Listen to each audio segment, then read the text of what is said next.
Le vieillissement et particulièrement l'arrivée des baby boomers dans la cohorte des personnes retraitées présente tout un défi aux organismes communautaires pour aînés. Les centres communautaires pour aînés, on rencontre un grand changement. En ce moment, on vit un grand changement au niveau des profils parce qu'effectivement, il faut continuer à offrir des activités pour les 80 ans et plus parce que les autres sont habitués à certaines activités privilégiés comme le tricot, le bingo, des jeux de société, un petit peu moins physique.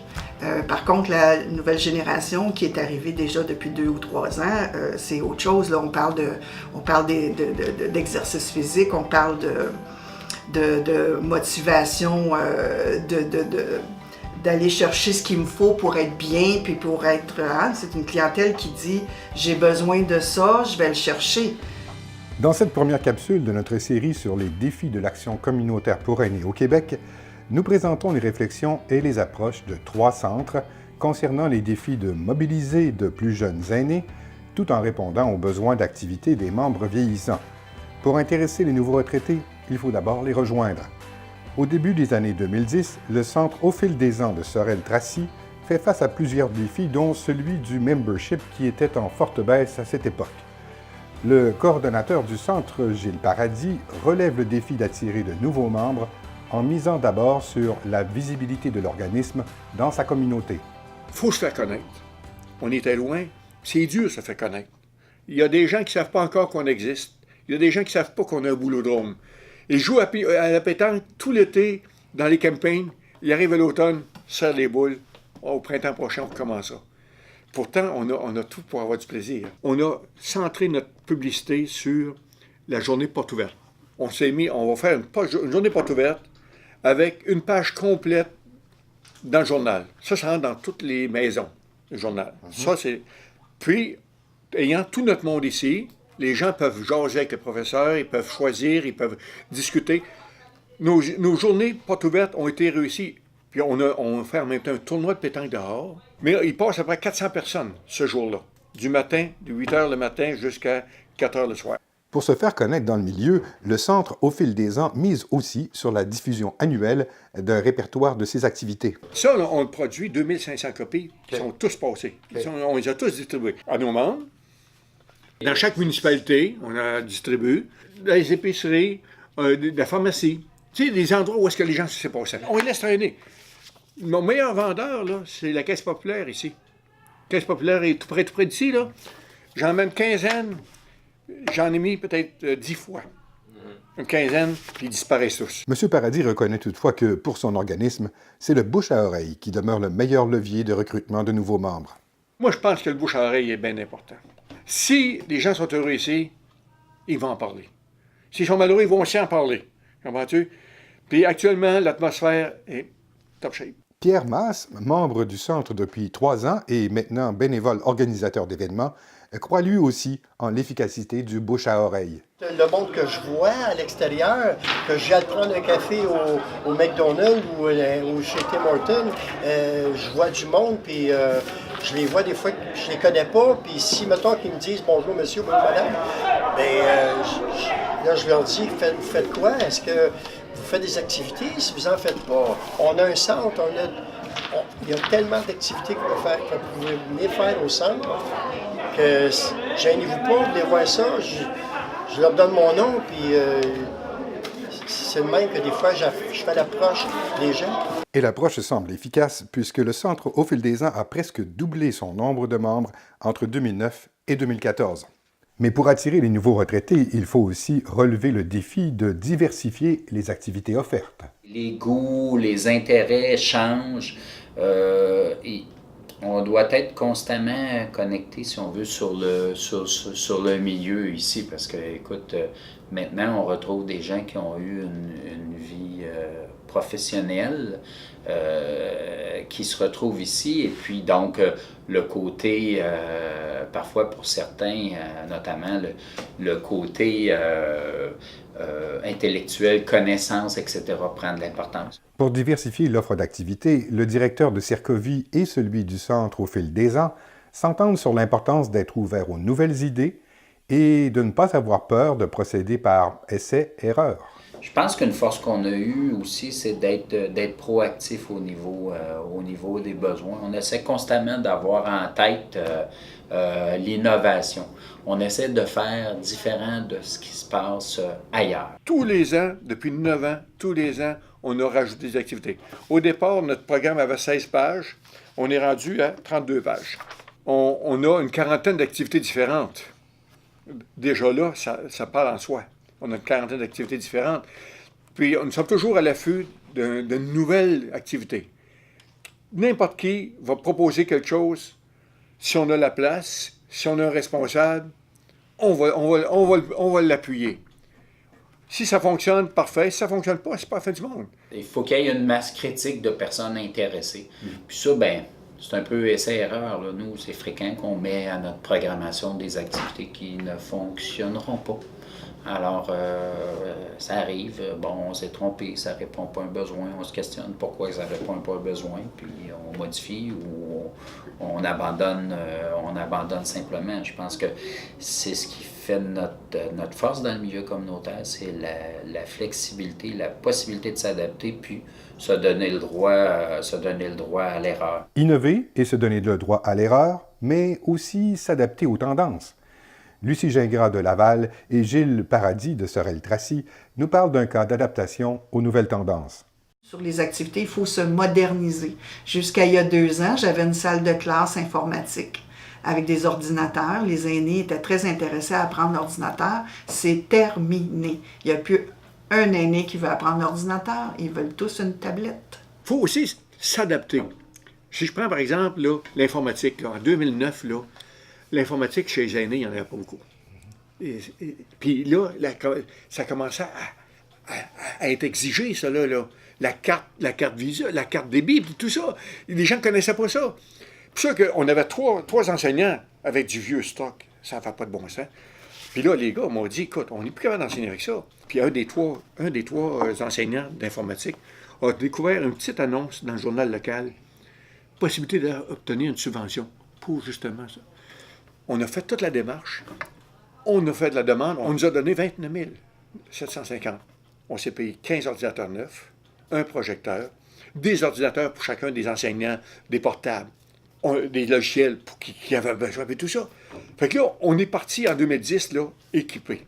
Là, les gars étaient fiers. Puis là, on a trouvé une nouvelle enseignante. Une nouvelle enseignante qui était prête à enseigner n'importe quoi, là. Mais c'est une fille qui était toujours un petit peu en avant, un pas en avant sur tout le monde. Puis, à la fin 2010, elle nous a appelé, elle m'a demandé, elle dit, ça ne te tenterait pas de m'acheter un iPad. Ça va venir à la mode, ça. Il n'existait pas les iPads, ou à peu près pas. Fait que là, on lui a acheté un iPad, elle a travaillé, elle a appris d'elle-même son iPad. Après ça. Puis, l'automne suivant, en 2011, on a lancé les cours d'iPad. Puis à partir de ce moment-là, elle n'enseignait que du iPad. Au début, on avait acheté un pour elle, puis ensuite, on s'est dit, on va en acheter 10. Parce que lorsqu'elle a offert les cours d'informatique, de iPad, on lui demandait, est-ce que vous fournissez les iPads? Elle en avait 10. Sinon, elle ne pouvait pas enseigner. Tu ne peux pas enseigner si les gens n'ont pas. Les nouveaux retraités sont de plus en plus courtisés par une offre d'activité de la part d'entreprises privées qui découvrent les occasions d'affaires associées au vieillissement de la population. Le directeur général du centre Circovie, Rémi Demers, n'est pas inquiété par une telle compétition. Notre spécificité, c'est qu'on offre un milieu de vie, on offre des activités de groupe à un prix très, très abordable. Puis, on travaille beaucoup ici, c'est l'accueil. L'accueil à la clientèle. Je pense que c'est ce qui nous distingue. Les gens sont bien ici. C'est un peu comme c'est une famille, en quelque sorte. Alors, en ce sens-là, ça ne nous fatigue pas tant qu'on offre des cours aussi d'activités parce que beaucoup de centres privés ont repris des éléments de notre programmation dans beaucoup de domaines. Alors, non, ça ne nous fatigue pas parce que je dirais qu'on continue à rejoindre les gens avec une clientèle qui est constamment en croissance. Alors, c'est se distinguer de ce qui est offert ailleurs. Je pense que c'est ça le secret. Attirer les nouveaux retraités avec des activités adaptées, c'est bien, mais encore faut-il que les centres communautaires s'assurent de répondre aussi à l'évolution des besoins de leurs plus vieux membres. On a des gens jusqu'à 95 ans qui viennent ici. Là. À chaque année qu'on met sur papier les statistiques, je suis toujours étonnée à quel point j'ai des gens, ils sont ici depuis 20 ans, 25 ans. Ils sont fidèles, ils sont peut-être un petit peu moins impliqués parce que la santé n'y est pas, mais des 80 à 95 ans, là, la proportion ici est assez élevée encore. Ils sont encore en forme, ils sont capables à 90 ans de participer à des activités. Ils viennent à nos fêtes, ils viennent jouer aux cartes, ils viennent jouer au bingo, ils viennent... oui, les 80 ans et plus font partie encore des centres communautaires. Il ne faut pas laisser de côté notre clientèle de départ. Hein. Donc, c'est d'essayer d'avoir une variété dans l'ensemble de nos activités. Ici même à Cercovie, par exemple, il y a des gens qui ne pouvaient carrément plus suivre nos activités physiques, si on veut, chez nous. Et puis, donc, c'est un peu déplorable pour eux. Alors, ça a été un besoin qu'on a identifié d'y aller avec une fourchette d'activités, des niveaux de difficulté, des activités physiques légères, etc., en s'adaptant à la clientèle. On a été dans les premiers au Québec à offrir des activités spécialisées au niveau des personnes qui avaient des problèmes d'ostéoporose, à titre d'exemple, et je pourrais en nommer d'autres. Maintenant, on a une variété d'activités au niveau des gens qui ont des problématiques particulières associées au vieillissement. Donc, les personnes, les professionnels du milieu aussi. On a travaillé depuis déjà de nombreuses années avec le Centre de recherche sur le vieillissement de l'Université de Sherbrooke, où on leur demande toujours, en retour de nous partager les résultats de leur recherche lorsqu'ils nous consultent. Et souvent, beaucoup de projets, je reviens sur l'ostéoporose, on l'a travaillé avec eux, que ce soit dans le domaine de prévention des chutes notamment. On a de l'accompagnement personnalisé pour les personnes qui commencent à être en légère perte d'autonomie. Ce qui fait que ça prend une animation un peu différente. On a des services de loisirs adaptés pour les personnes aînées vivant avec une limitation physique. On a des services de maintien des acquis qui est aller à domicile. J'ai une intervenante à domicile qui va chez les gens et dit « Avez-vous pensé que vous pourriez vous joindre à un groupe pour vous maintenir en forme? Je vais venir chez vous pendant 3, 4, 5 semaines. Je vais vous habituer à ce que c'est, des activités de groupe. On fait un peu de vie active, puis on fait un peu de muscler vos méninges à domicile. » Oui, on les intéresse jusqu'à ce qu'on puisse les intégrer à des groupes. Ça fonctionne très, très bien. Et de là, la notion où l'organisme est capable de retenir ses membres de 80 ans et plus. En termes d'adaptation de l'offre d'activité, le Centre Cercovie de Sherbrooke s'est aussi ajusté à un autre besoin. Besoin en été où il n'y avait à peu près pas de ressources au niveau de... Puis les gens nous signifiaient, tu sais, on n'a plus de place à aller l'été, alors que les personnes âgées ont besoin quand même de se divertir, de partager un repas, etc. Ça fait que je dirais aussi simplement que c'est la clientèle qui nous le signifie parce qu'on est en contact constamment avec eux. Et Cercovie n'est pas le seul centre communautaire à développer une offre d'activité en été. Pour plusieurs centres, le défi est non seulement d'adapter les activités pour répondre aux besoins des nouveaux retraités et à ceux de leurs plus vieux membres, mais aussi de s'ouvrir aux aînés des différentes communautés culturelles. On a des gens aussi, beaucoup à Sherbrooke, de plus en plus de différentes communautés culturelles. Un élément qui n'a pas été facile au début, mais je pense qu'on est un centre qui favorise une ouverture en ce sens-là. Mais ça prend, je pense, une volonté de l'organisation de travailler en fonction d'accueillir ces personnes-là.